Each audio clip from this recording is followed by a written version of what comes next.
Good morning, everyone. How's everyone doing? Can everyone hear me? Go ahead and pop in the chat box if my audio is working, and we'll give everyone just like a couple minutes to tune in before we get started.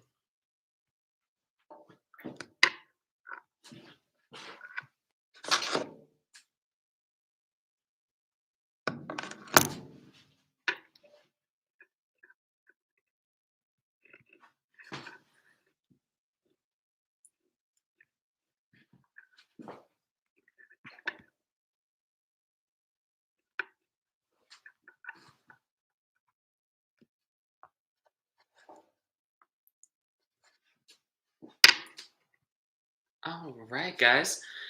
So it's 10 o'clock on the dot. So I am going to go ahead and get started, and hopefully some people will filter in and fill up those chat box with questions and just sit back and enjoy the class. So my name is Jonathan James. I'm a Wella brand portfolio educator. I've been in the industry for about 14 years. Past 9 of those years have been here in Los Angeles, where I live and work. So coming to you today from my apartment in West Hollywood. I'm sad we can't be together for face-to-face education. I love seeing you guys all so much. I've been, educating with Salon Republic for a long time, and you guys are super special to me. So we had to improvise, and hopefully you guys can enjoy a class from the comfort of your own home or from work or wherever you are. So thanks for being here with me on this gloomy Monday morning in Los Angeles. So I'm actually kind of glad that we get to stay home today too. So again, my name is Jonathan, and today we're going to be discussing a couple of things. First and foremost, I want to talk about face framing highlights. It's part of our express services with Lux Lights. So it's a Wella collection that came out this year, and it's all about express services, adding a lot of value to your client's color services, maybe implementing some upsells that are quick and easy and not big time consumers behind the chair. I'm all about making money quickly and adding and implementing little services here so we can customize our clients' end results. That's going to be the moral of the story today. So before we get started, I want to go over the products that I'm going to be using today. For the face framing look that we're going to be talking about, hopefully you guys got a chance to see the one pager and see the end result that we did on a model about a year back. But they're going to be focusing on 2 products today. Primarily, our lightning is going to be done using our, if you guys can see that, Blondor free lights. So this is our freehand painting lightener. This is going to be really straightforward. It's clay-based, and it's going to go hand in hand with our Blondor free lights developer. So one thing that I always like to talk about when we're freehand painting with Blondor free lights is that it is 100% necessary to use the free lights developer as well, because what is going to happen when these two get combined, there are acrylic polymers in our developer that are specifically designed to go with the clay lightener. What this is going to do is prevent transfer on hair that's surrounding the section that you're painting. So basically, when you combine these two and apply it onto the hair, you're going to get a really creamy consistency at first that's going to harden into almost a shell-like texture on the hair strand. As this starts to harden, it doesn't necessarily mean that it's drying out and dying like a traditional lightener. What this means is it's encapsulating the mixture that's inside of the lightener, and it's really just creating a shell that hardens and keeps the interior of our section wet. So that's what keeps it working. It's almost self-insulating in a way, if that makes sense.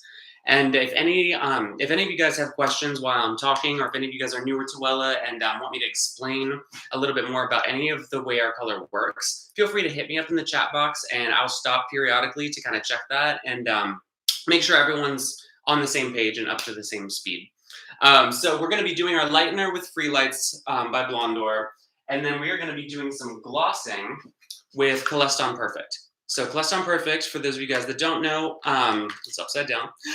For those of you guys that aren't familiar with Wella or Coleston Perfect, this is our iconic permanent color line. So this is actually our color that's designed for 100% rich saturated tones for gray coverage. That's what it's been known for a long time. Coleston Perfect got a little bit, or I should say a lot of it, of an upgrade a couple years back where we reformulated the entire line. So just with that, created a lot of different opportunities for the way that we use this color. So initially, with our previous formula of Plus Perfect, we were thinking more for gray coverage, lifting up to 3 levels with permanent color. And we weren't really thinking about it as much in terms of glossing and toning. But with this reformulation, the consistency of the color has changed, the technology of the color has changed, and it actually allows us to implement glossing services with a permanent color as well. So this just gives you longer lasting results on previously lightened hair, and even on natural hair. It just gives you a really balanced, even tonality from root to end. And there's a technology in Colostrum Perfect called Pure Balance. So what Pure Balance will do is eliminate free radicals in the hair that can be caused by buildup molecules like metals in the hair. We all have some kind of environmental buildup in our hair because of the water that we're using, the environment that we're in, the air quality, things of that nature.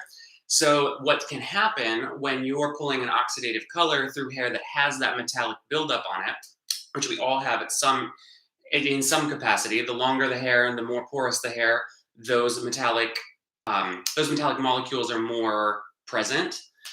And what can happen is if you pull an oxidative color, whether it's a permanent or demi-permanent, through those ends where those metallic buildups are, sometimes it can cause a tonal shift. And that's when we go a little bit muddy, or we get an kind of an off tone that we weren't really looking to achieve. Pure Balance encapsulates those copper molecules, those metallic buildups in the hair, and eliminates them. So it prevents any free radicals from being formed in the hair that can cause A, hair damage, but B, color inconsistencies in terms of the results that we're looking for. That's a very succinct and easy way of putting it, but because of that combination of molecules that are in the hair color, it just allows us to really get a more consistent result and just a lot of flexibility with the hair color. So hopefully that makes sense. The other great thing that happened with our relaunch of Colostrum Perfect a few years back was that we removed all the PPD and the PTD from our hair color.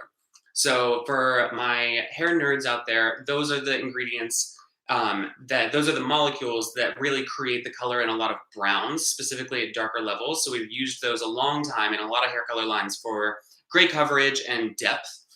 But what Wella has what we decided to do was remove those molecules and replace them with something that decreases your likelihood of developing color allergies. So what we found was PTD and PPD, although they're relatively harmless by themselves, when used for a long period of time, sometimes they can trigger in our T cell receptors color allergies. So that's why, it's rare, but that's why we decided to remove that to give our clients the most ingredient conscious, comfortable experience. And it's a great thing for us to be able to share with them and let them know that we are really caring about the quality of the products that we're putting on the hair. It's also great for us as stylists because we're the one touching the color every day. So if you already don't have a color allergy, if you start using color lines like Colostrum Perfect that are PPD and PTD free, your likelihood of developing a color allergy decreases dramatically. So that's one thing out of many things that I love about Colostrum Perfect. So we're going to be primarily talking about gray coverage and glossing with Colostrum Perfect in addition to our face framing highlights.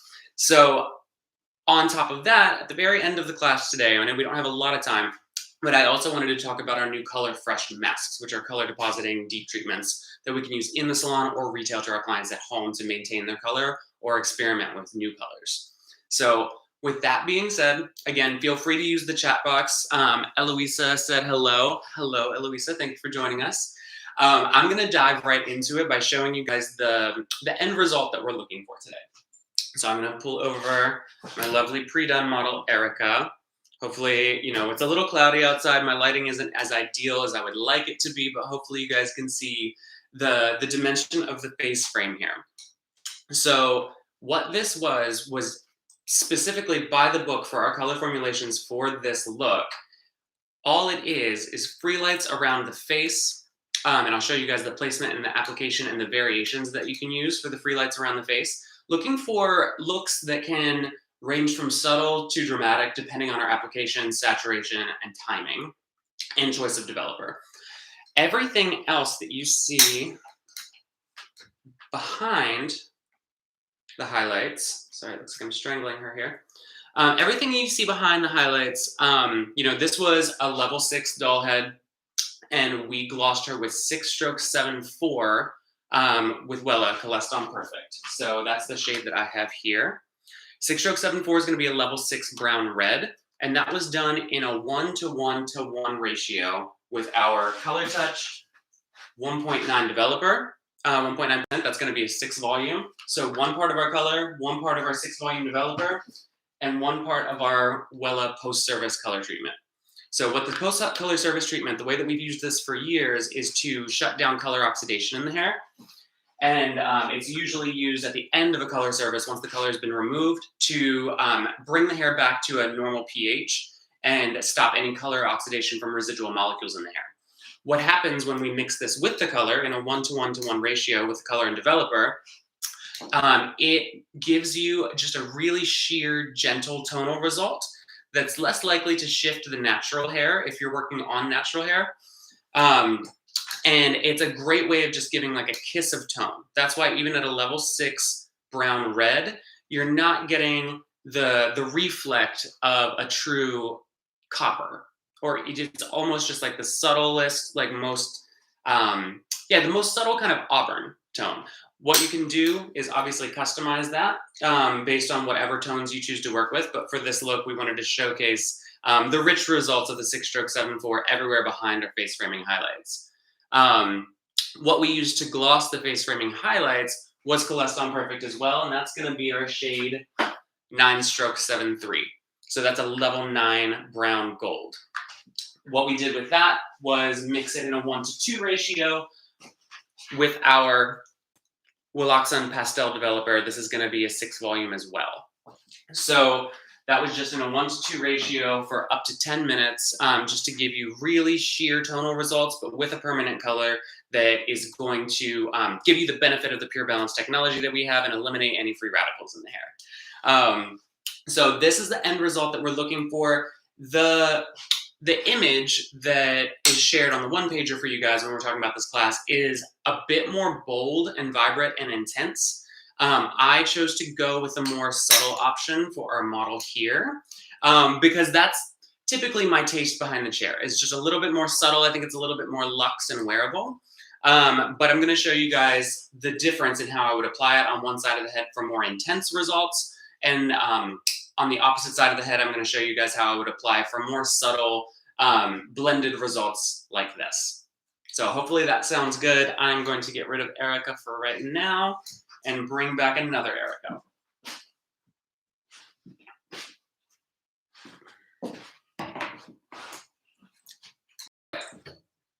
So the sectioning for this look is incredibly simple. So I have parted her in the center. So this just makes it easy for me to divide the sections and match them, make sure that they're balanced. But this is also going to give me a great opportunity to showcase one variation of the technique with another variation on the other side, so you can see the difference in the way the application looks. So this is going to be parted from the center at a slight diagonal to just behind the ear. This is another way that this look is really customizable, because you can really adjust this to taste. You can take less of a section than this. You can make it a little bit smaller, working just primarily at the hairline, or you can take this a little bit further back at the underneath and give it the effect of more like a partial highlight. So it's really up to you. We're not giving you a hard, this is exactly how you have to do it every single time. This is just going to be the way that I would do it behind the chair in the salon for the results that I'm looking for. And that's typically going to be just behind the ear on either side. And don't too much further back than that. Because then sometimes for me, I feel like I lose continuity in the color and it doesn't give me as much contrast. This is another great way that you can implement this, I should say, is you can absolutely do this as an add-on to your gray coverage. So say my client Erica came in today, and we're for just a gray coverage, a root touch-up. She's in once a month, once every 6 weeks or so, and either I've decided that I want to recommend maybe changing up her look and just enhancing it slightly without adding maintenance or adding a lot of time to the service, or maybe she's just come in and wants a change of some sort. She doesn't want more maintenance. She doesn't want a lot of damage. She just wants some subtle variations to her color, something that really enhances it and looks expensive. That's my main thing. Is I want it to I want to make sure that we look expensive. Um, so you could apply her gray coverage, her root color touch up, and then as this is processing, you can go ahead and isolate these areas and apply the free lights throughout the rest of the hair.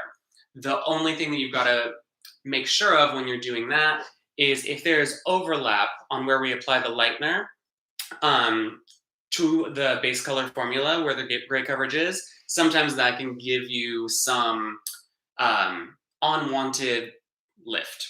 So, or I should say, it gives you an unwanted underlift. So, if we're marrying a lightener on top of color that's processing at the root, then sometimes that is kind of working against each other and it doesn't give us as much of a blend, especially at darker levels. It gives us more of a band of what we would consider brassiness or just kind of an unwanted tonal result. So when I am doing that, I like to keep off the root where that color formula is and then just focus my lightning through the mid links and ends. So it's completely customizable for that. Just another way that I like to implement this, but I do love adding face framing highlights while my base colors are processing because I feel like it's just a time saver. It just adds a little bit of subtle variation throughout the look. And again, the only time that's really added is the time that I'm spending glossing her, which typically for my single process colors, I'm glossing them anyways to give them some kind of color refresh. So it's not really adding a lot of time, but it can add value to your service. And for that, I think we can charge a little bit more, which I love. So I'm going to go ahead. This is the thickness of my section here. I'm going to show you guys the more subtle variation of this that I implemented on the doll head that I had pre-done for you guys. And then we'll work into the more, just the slightly more bold variation of this application. So I'm taking a diagonal back section. These doll heads are stitched so thick at the root that, or so thick at the hairline, I should say, that this section would almost never be this dense on a real person. But since we are working with a more staggered approach to this side, the more subtle approach, working in a larger section is actually a good thing because we're leaving a little bit of negative space in between and a little bit of depth, which is going to allow that brightness to really pop, even though we're applying less lightener. So I have already mixed up my free lights and my free lights developer. The great thing about free lights is there are options in terms of the consistency that you like. So we recommend that free lights be mixed in a 1-to-1 ratio with the free lights developer, all the way up to a 1-to-3 ratio. So if you like your lightener when you're freehand painting to be a little bit on the thicker side, a little bit more of that clay consistency, 1-to-1 ratio is going to be your best bet. If you like it a lot more spreadable, I should say, and a little bit more loose in your consistency, 1-to-3 might be for you. I prefer 1-to-2. That's going to be my like straight and narrow, right in the middle, just thick enough ratio without being so thick that I can't really spread it as easily as I would like. So 1-to-2 is my preferred ratio, but you guys can figure that out for yourselves. And everybody's preferred application is going to be a little bit different. So my diagonal back section here, taking my free lights, I'm trying as much as possible to just work with the tip of the brush, just to avoid having my entire brush covered in lightener and maybe applying the product where I don't want it as much. It just makes the whole application a little bit more neat, a little bit more clean. And I don't have to worry so much about creating a mess that I have to take more time correcting. So I'm going to move her this way here. And I'm going to start my application. I'm pinching and my elevation is really low. So I'm holding that hair tight enough so that it doesn't move with the bristles of my brush and the lightener. But it's also really important to me that I'm not elevating it up like this and applying this way. For this type of application, I find that when I do this, when I lift the hair and then drop it, the hair folds and bends in a way with the color mass on it that gets a little bit messy and could give me inconsistencies in the lift as well. Also, it just kind of isn't pleasant to look at for the client or for you. So I think that's important too, is adding a quality to our services that stay professional and stay clean. So my elevation is low. I'm starting my application of my free lights in the center here, because that's where I want the bulk of my product to start. I don't like having a brush full of product and then starting as high up as I want it to be, because what happens then is I've got too much color product there that I have to then blend out. And sometimes it can create a little bit of spottiness, or it can create just a thicker band of color than I'm looking for. Because again, I'm looking for more seamless, more blended results that look just natural and sun-kissed. So I'm starting to apply my product in the center of the strand. That's when I move up. So you guys can see that. If I need to move anything so you guys can see better, please let me know. I'm moving up. My strokes are still going, but I'm moving up with each stroke. So that ensures that my product, I'm using less and less product the higher up I get. And that just makes it a lot easier to control that narrow point of origin where I want that color to start coming from. My biggest pet peeve is just a large chunk of lightness for this type of effect. A large chunk of lightness starting at the root. That's kind of a different vibe than what we're looking for. So then I'll get a little bit more product, start in the center again, working my way up. You also have the option here, depending on your preference and your what you're the most comfortable with, of doing the backstroke, kind of applying the product up the strand of the hair. That's completely an option. I feel like for me personally, my preference is to still have my motion coming down, but slowly work up towards the root. Only because I find that sometimes when I apply up the strand, up the section, it gets a little bit messy for me. And sometimes I find that it prevents me from saturating enough of the section. So obviously I want this area to be the least saturated, but sometimes if not enough product is on the hair, even then it just gives you a little bit of an underlifted result. So if you can apply up the strand of the hair at the root, and that's your preferred method, absolutely go for it. We have plenty of options and none of them are wrong. It's just personal preference and what gets the job done the easiest way for you. So then I'm applying my free lights, or I'm grabbing my free lights paddle. I've got even more product on my brush, and this is where my heaviest application will be. I'm really, really saturating those ends.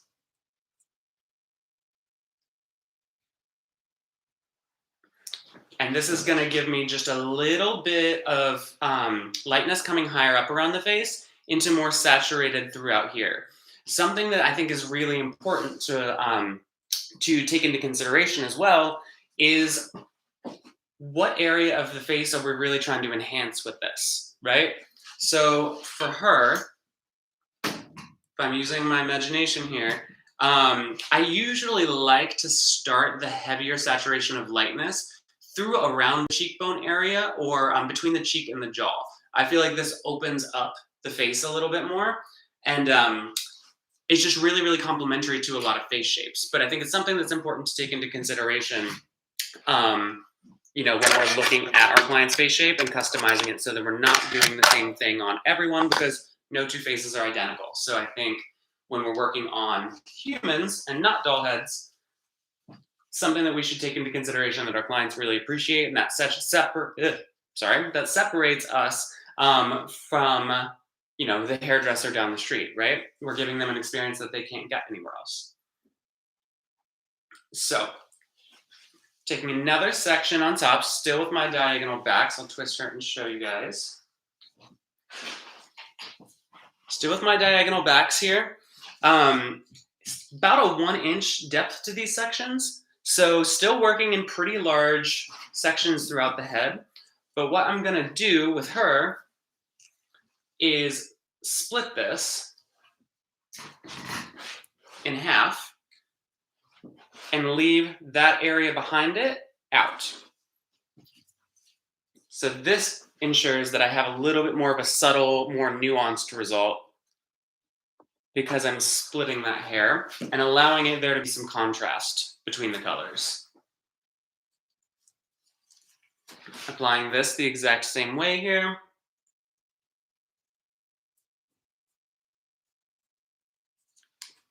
Working up towards the face. Another thing that I really like to do in this area too, especially the further up I work, further up to the center that I work, is I'm still keeping my elevation pretty low in terms of where I'm holding the section, but I want to over direct it backwards slightly. What this allows me to do is get in really nice and tight around that hairline and really be able to see what she's going to see when she wears her hair up, because that's another thing that I think is important to take into consideration when we're creating these looks. So by pulling this back, I get in really nice and tight there, and just gives me a lot of control of exactly where I'm placing that lightener.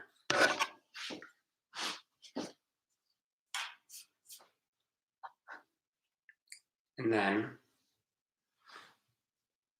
using a lot of product, I like to backstroke a little bit in the center of the section so there's a blend between where we're more narrow and where we widen out here.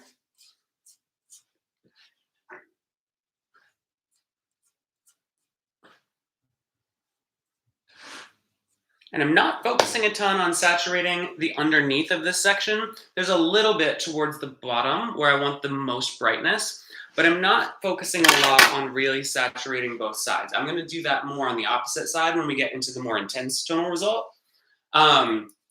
Because truly, when we think about traditional balayage and the traditional effect that it was designed to give, it means sweeping. It means sweeping on top of the hair surface. So you're just giving a cast of lightness on top of the strand and leaving their depth underneath. This is what gives you the really subtle lightning results. This is why we're not going in and foiling her with Blondor. We're freehand painting with Blondor Free Lights to keep it a soft melt. One thing to keep in mind, to take into consideration when you're choosing your application and choosing your products, is how much lift do I want and what is my tonal direction at the end. Because if we're freehand painting, say this is her hair, natural or artificial, at a level 6, are we painting her to get the end result of a level 10 icy blonde? Absolutely not. That's not going to happen with a freehand painting technique. For that, I would implement smaller sections, foiling with Blondor, keeping it isolated, getting more lift. I'm looking for, warm tonal results, right? Not looking for brass, but I am expecting a warm tonal result because I'm freehand painting open air. Although I am using a 40 volume developer, I know it's not going to give me the result of a 40 volume with Blondor because of the method of application that I'm using. So, taking another diagonal section here. So just slightly diagonal, almost up to the part. We've got one section left to do on the side after this. Sorry, she's a little tilted. I just want to make sure you guys can see. And what I'm going to do again is almost take a subsection out of this right off the top. So if you guys can see that, this area here, I'm not painting. I'm painting what's underneath of it, so that's going to create a little bit of translucency and a little bit of a shadowed effect on top of what I'm painting underneath. But I will paint this entire section underneath of it. It's important when you're thinking about your end result. I think it's really important to think about the fact that if you're looking for color to really stand out and really pop in terms of the lightness, it is important that we leave depth in the hair, if that makes sense, because light needs dark to look light. If we paint too much, sometimes we lose that depth, and that just gives us a different effect. So that's more of what I'm going to do on the other side, but there is something to be said for a controlled result that's still going to give you dimension and variation throughout the hair without just blasting all of the pigment out of the hair and just being left with all blonde.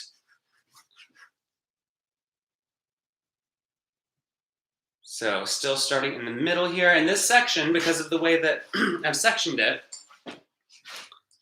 is a lot wider than my other section because the head starts to curve out here.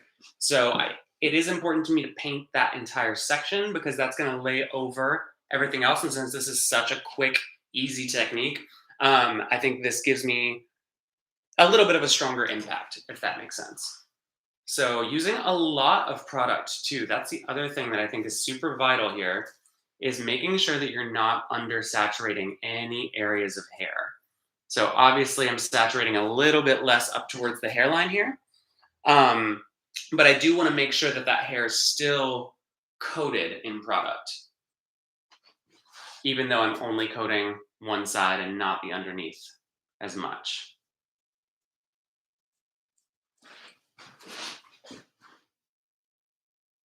So still pulling the section back slightly.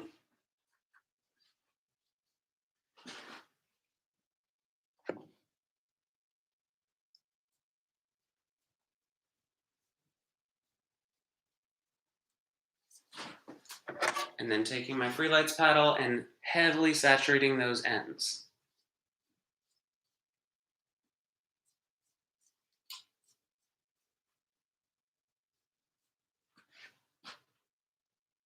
Cool. And the great thing too is that because of the technology in the developer and the lightener, the clay-based lightener with the acrylic polymers in the activator, the developer, that's actually what allows me to be able to freehand paint this and just lay the sections gently on top of one another. So if I was working with Blondor, our original classic Blondor, I wouldn't have the same guarantee that this isn't going to transfer onto the hair around it. With free lights, the second you start applying it, it immediately starts to change consistency slightly and starts to harden a little bit. So it allows me to gently place it on top of a section underneath of it that may not have lightener on it, and have the confidence to know that it's not going to transfer anywhere that I don't want it. So that's just a really, really great perk of this product. So last section here. Let's see if I can do this without knocking her. This full section is the rest of my original section. I'm going to take some negative space out of this on the underneath. So this area here that was part of my subsection from my last area, I'm going to just clip it away because that's going to be what acts as my dimension. So if you're painting light on top of a section that you're going to leave slightly darker, that's going to be what gives you the contrast and the pop of your really smart color pigment.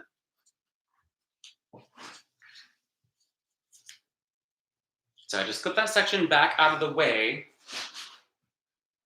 so that I'm making sure I'm not hitting it or including it in this section. And that's coming all the way from the hairline too. So there's going to be a slight gap here between my area of lightness here and the area of lightness on top of it.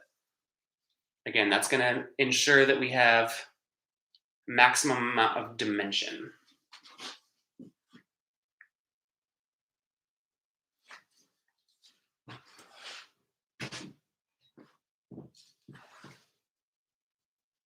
Let me know if you guys have any questions. Feel free to type them in the chat box there, or just sit back and keep enjoying the show. So I'm only elevating up here a little bit to get nice and tight around that root area, and then lowering the further down the strand I got.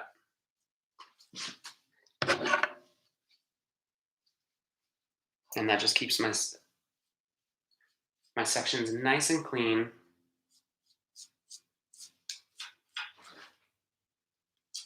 And I will say, even though you're guaranteed that this lightener is not going to transfer onto the hair around it, I do want to make sure that I'm really gently placing it like that and not pulling it up so high that with my elevation that I drop it onto the hair underneath of it, because then that compresses the two sections together and can sometimes lighten in areas that I don't want it to be.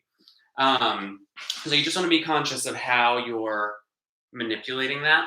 And although you don't need it for end result, I would, when I'm doing an application like this that's so close to the client's face, I would probably apply some cotton around the hairline just to prevent the lightener from hitting her skin or hitting her eyebrow. We do not want any bleached eyebrows for this particular girl.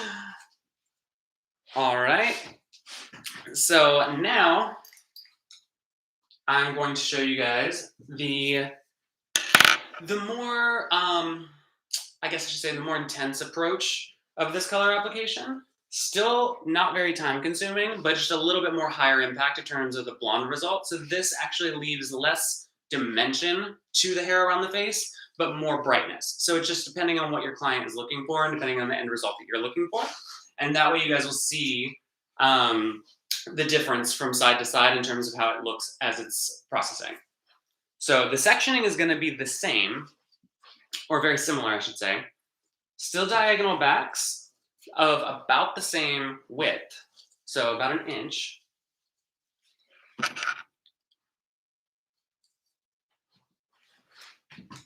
Fine here, I'm going to comb that hair down.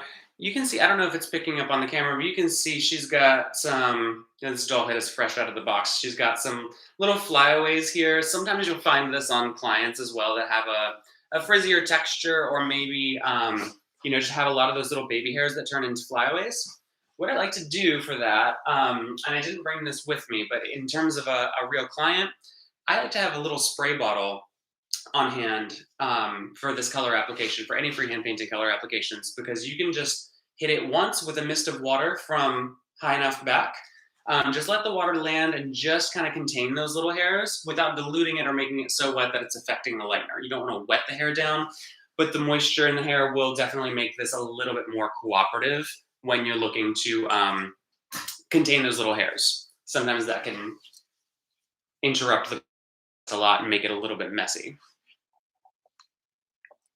So starting my application the same way, elevation low, a lot of saturation in the center. Difference here is I'm bringing this high up around the face again. It's always hard with this side, making sure you guys can see. Bringing it higher up around the face again, but also higher up on the other side as well. So we're working more in V's. So this, what changes is not really the subsectioning or the sectioning of this look on this side, but what changes is the method of application that we're using within that subsection. Painting up in the middle, so you can kind of work in V's or W's, whatever your preference is. I like to blow a little bit like that with my back strokes there. Taking my Free Lights paddle, saturating all the way down throughout. And then what I'll do, take the brush underneath, paddle on top, flip. Because what that's going to do is allow me to have maximum saturation on the underneath as well as the top. So that's going to be maximum brightness on both sides. Maximum lift, right? And we're going to do that on every single subsection of this area. And it seems a lot, and it looks a lot more intense on the head as it's processing. It looks like a lot of lightener. But what this is actually going to do, because of the width and the depth of our subsections being about an inch, which is also customizable, you can make them thicker or thinner, what that is going to affect in terms of your end result is how much product actually gets inside that section. because although we're applying lightener on both sides with this technique, if you are working with a thicker section, you're not penetrating the lightener in deep enough to really affect the depth on the inside of the section. So if you're taking a thicker section, you're getting lightener on both sides, but you're not necessarily pushing the lightener through enough to take away all of the depth and all of the contrast that we need. So yes, it's going to be brighter. There will be less depth for this effect, but you're not losing it completely. So it's still not going to look like um, you're just taking all of the depth away from this entire base framing area. Hopefully that makes sense. It's a little tricky to explain, but it makes sense when you think about it and when you put it into practice. Going up on both sides, going up a bit in the center, blending out any areas that may look too harsh. Softness is super important to me, even when we're looking for more brightness. I still want to keep it natural.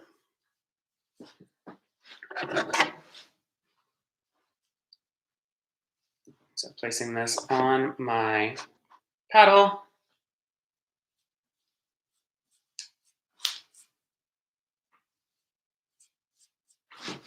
Paddle on top, brush on the bottom, around, blend out anything on the underneath that could create spotting as well. And just make sure I'm nice and blended up top here.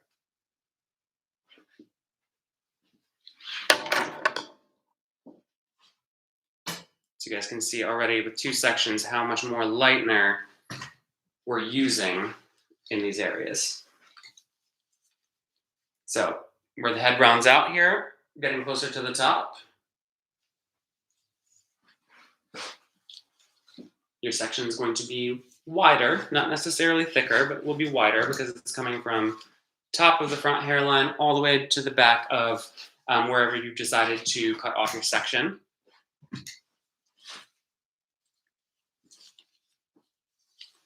Comb that smooth.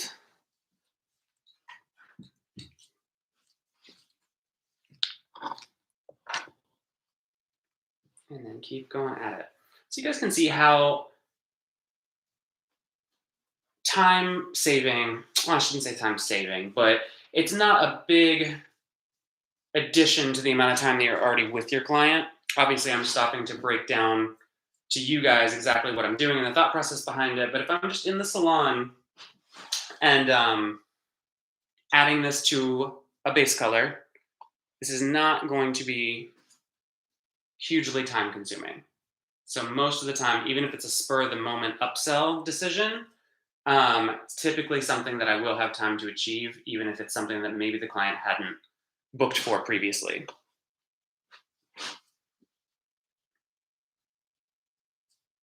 And again, I can't stress enough how liberal you can be with the product application. Like the more, the better. I love to think about it in terms of being saturated completely from root to end.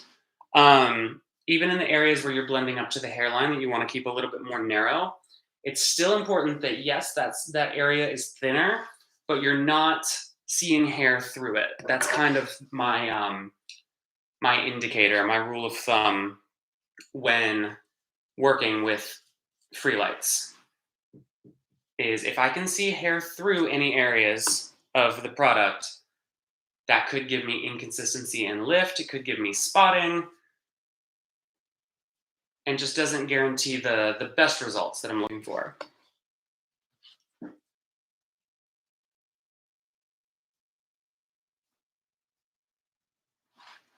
All right. So we've got probably 2 more areas to do here because I'm not leaving out any negative space on the top here. Still going diagonal.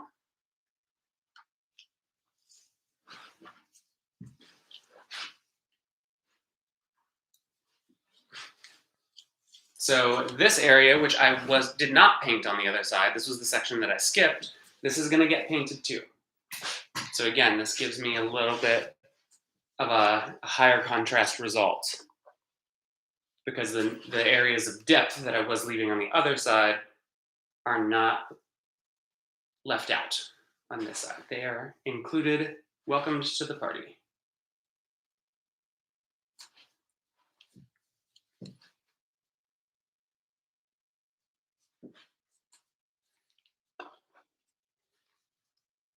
Really using a lot of product here. And how high up you take this in terms of the center area here, completely up to you. Like I said, I like to think about where I'm trying to open up that client's face shape, and what areas of the face I'm really trying to enhance. So I really like to just imagine where that brightness is going to fall and how that's going to look in terms of the end result.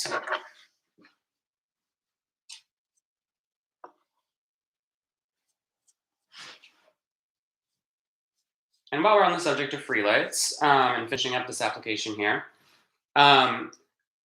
as I mentioned before, Freelights does have its own designated developers that it's mandatory to use with these techniques for the best results. And it does have its own developers. There are only 3 options. So we have a 20 volume, a 30 volume, and a 40 volume developer. I will say that most of the time when you're freehand painting, I would say 98% of the time, 40 volume is going to be your friend, because we're not really pushing that pushing that product through the hair section. You're saturating it and coating it, but you're not isolating it in a foil. So you're not going to get the fully damaging effects as if you were using our original Blondor with 40 volume in a foil, if that makes sense. The products are also designed a little bit differently.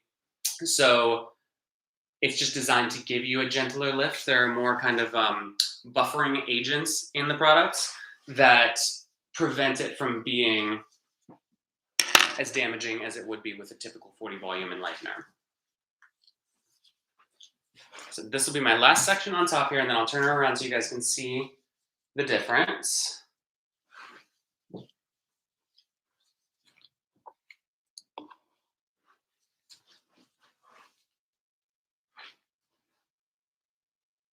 Working with a lot of product, only increasing my elevation to get up to the root area, and then dropping it down where I expand the width of where I'm applying.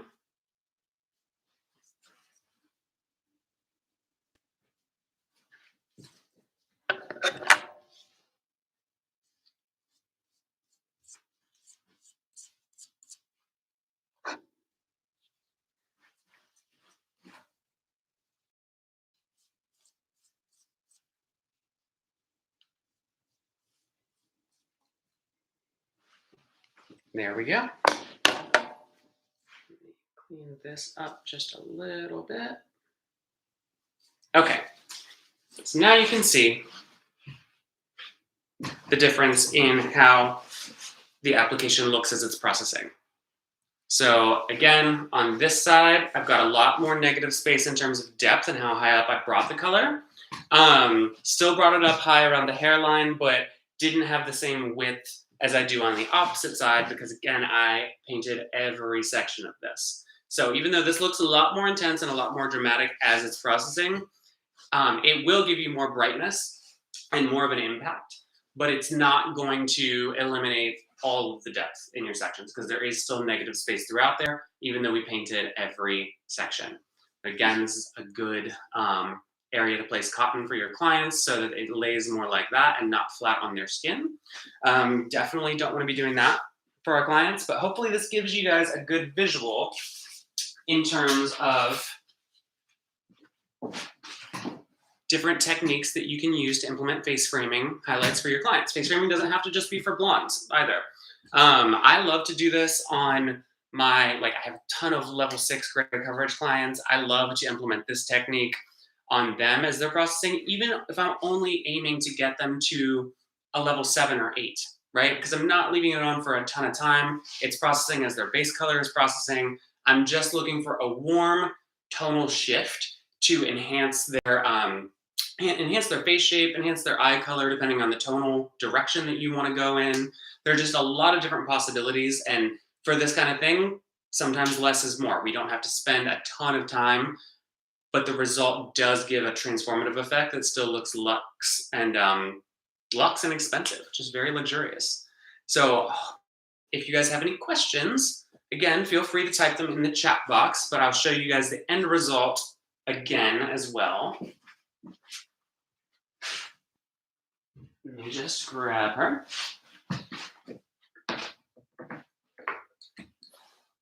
And this is another example too of exactly what I'm talking about in terms of subtlety, right?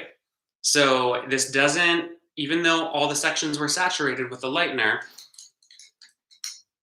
it doesn't give you a result that looks, or it doesn't always have to give you a result that looks higher contrast. This is a better example of something that I would do on my clients in the salon, because most of my clients might be a little bit more mature. They aren't looking necessarily for even like a money piece necessarily. It's more of just kind of a melt and enhanced face shape. We're not always aiming for the level 10 bright, bold area around the face. That's not really what this technique is for. There are tons of other techniques for that. But hopefully this is helpful, and hopefully you guys enjoyed that. So pop a thumbs up in the box if you feel like that's something that you can get inspired by and utilize behind the chair in the salon for upselling for your clients, or just working in subtle transformations. So I'm going to put her away and bring out my next model. This is a pre-done application because we are going to be talking about Color Fresh masks. So this doll head's a little wonky looking, but perfect, Eloisa. Thank you for the thumbs up. So the Color Fresh masks are something that launched earlier last year, and it's been a long time coming. I've been super, super excited to utilize these. This was a previously lightened level 9 doll head that I chose the Rose Blaze shade for. So here's what these are. Keep her over here. So Color Fresh masks, they come in shades that are natural to vibrant, depending on what you're using them for. So we can use these in the salon to refresh or enhance color as additional add-on upsells for the shampoo bowl area. Or you can retail them to your clients, and they can be used up to once a week in place of a deep conditioner, and it enhances the tone of whatever they're leaving the salon with. So it really just prolongs the longevity of whatever color they're trying to maintain in their hair in between appointments.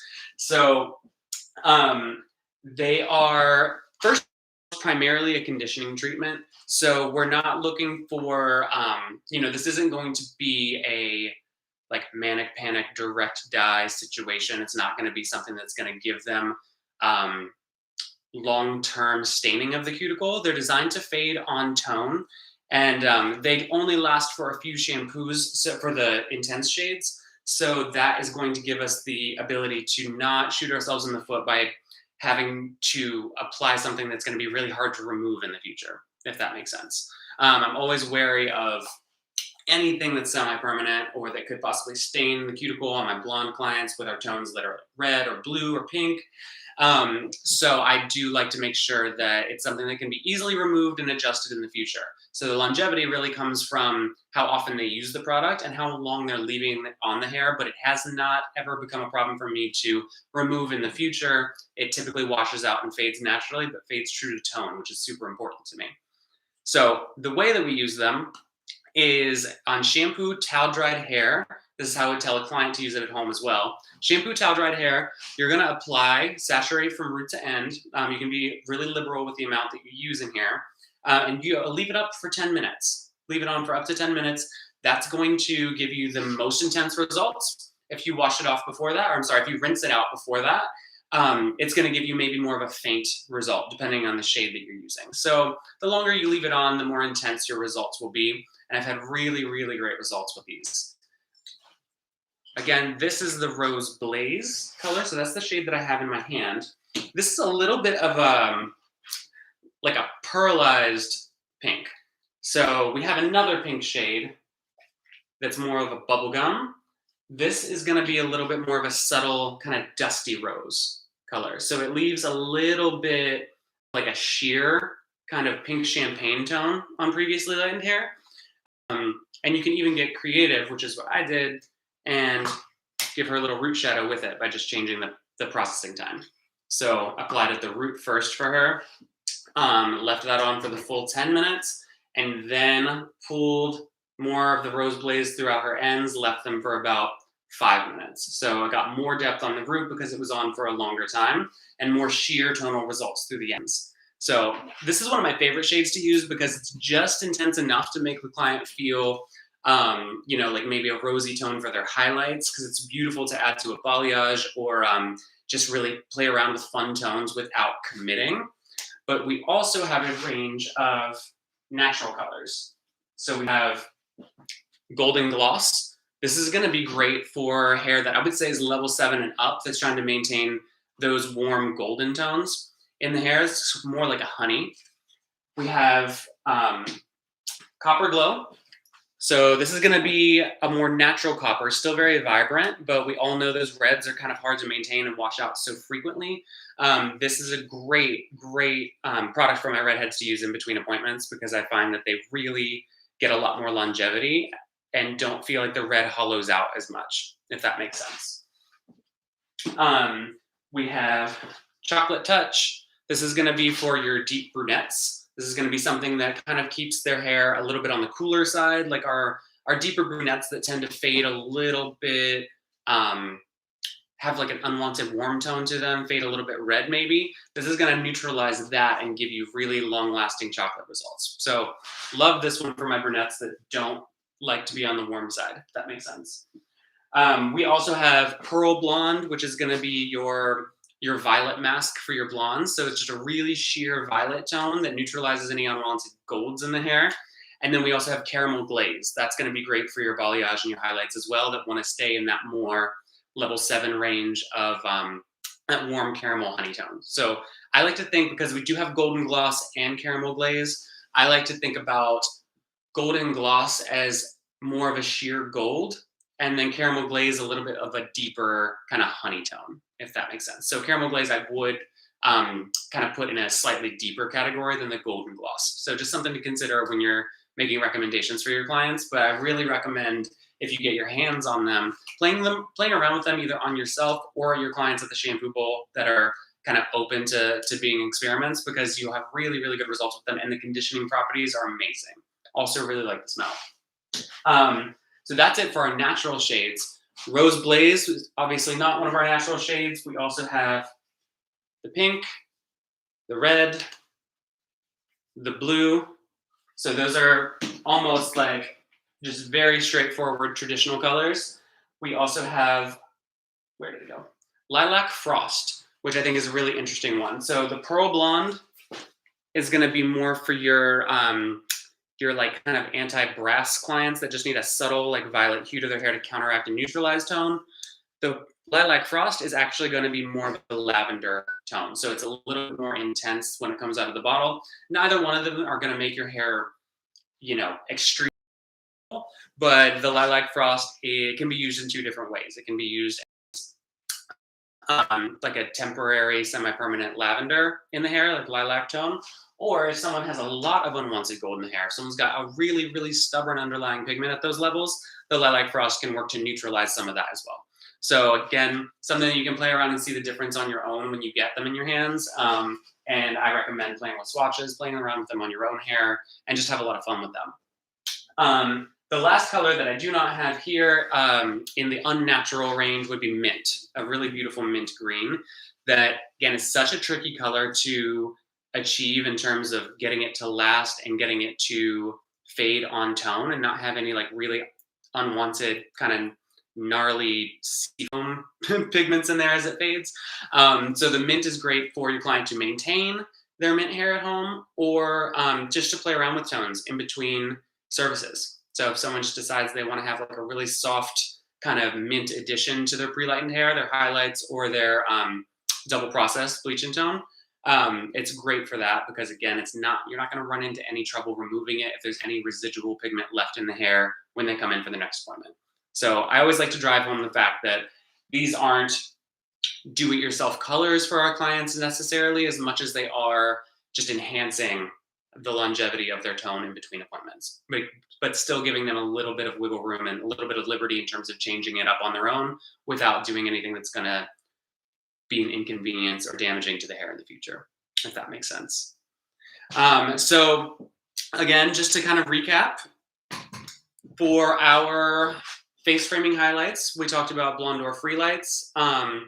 The thing that I did not get to do on the model for you guys, or in the demo of the application, is the after results. So again, I mentioned this in the beginning, but for the glossing, I'll bring her back just so I can have a visual. For the glossing of the face framing effect, these are the formulas that I used: free lights, 40 volume around the face. Once that is done, we shampoo out, and you can do the next two glosses at the same time. So that section that I had subsection out from behind the face, that was all glossed with 6-stroke 7/4 Coleston Perfect in a 1:1:1 ratio. So one part of 6-stroke 7/4, one part of my 1.9% developer 6 volume, and one part of our post color service. So what that's going to do is just give you the most gentle gloss of color and the most subtle light reflect. And then the shade that we used around the face was our 9-stroke 7/3, which is a level 9 gold, brown gold. And that was done in a 1:2 ratio with our Willoxon 1.9% as well. I get asked a question a lot in regards to these two developers.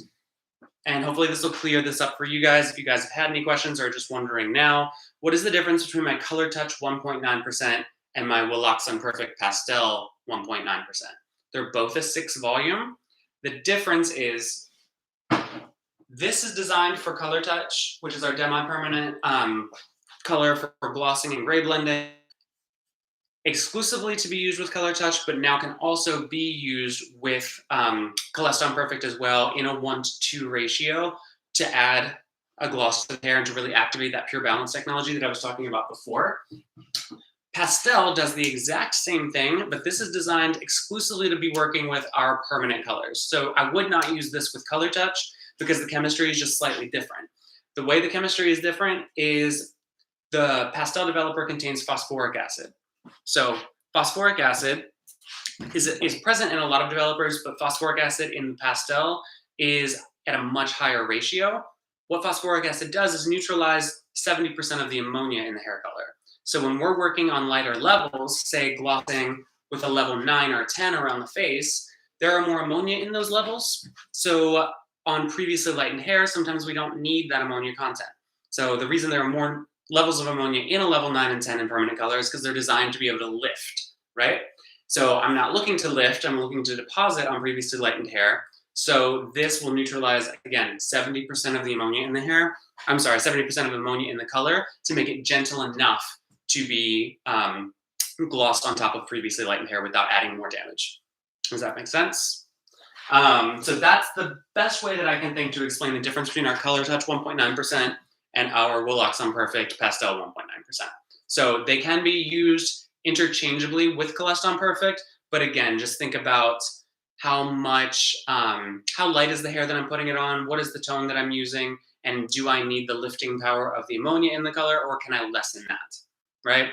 The darker you go with your shades, the darker you go with your shades in Coleston Perfect, and in most permanent color lines, the ammonia content drops significantly because they're not designed to lift as much as they are designed to deposit. So that's why the darker the tone that I'm using, the less likely I am to use pastel, because I just don't really need it. The ammonia content in the color is so low that it's not going to do anything that I don't want it to do. Great, Eloisa, I'm glad that you enjoyed and understood that explanation. Some people still look at me like, what are you talking about? Why do you have 2 6 volumes? So I'm glad that was helpful.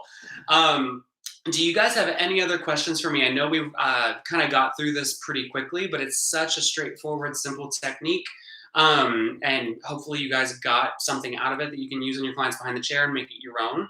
But if I can answer any questions while I have you guys here, I'm more than happy to do that because we do have a little bit of extra time. If not, I can just let you guys get back to your regularly scheduled programming for Monday. So I'll just hang out for a second and see if any other questions come through the chats. I'm an open book. I'm going to take a sip of water while I wait for that because I've been talking nonstop for an hour.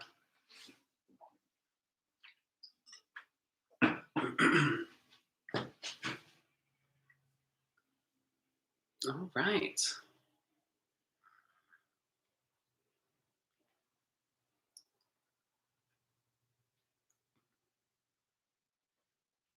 Okay, doesn't look like I have any other questions coming through. LBC, you're very welcome. Thank you for spending an hour with me. Excuse me. Thank you for spending an hour with me. My Instagram is Neon Gods, so it's NEONGODS.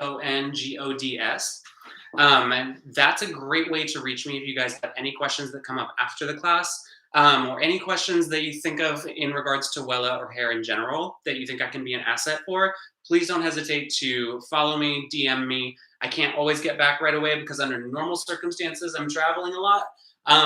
But now with COVID, I do have a little bit more time to get back to you a little bit more quickly.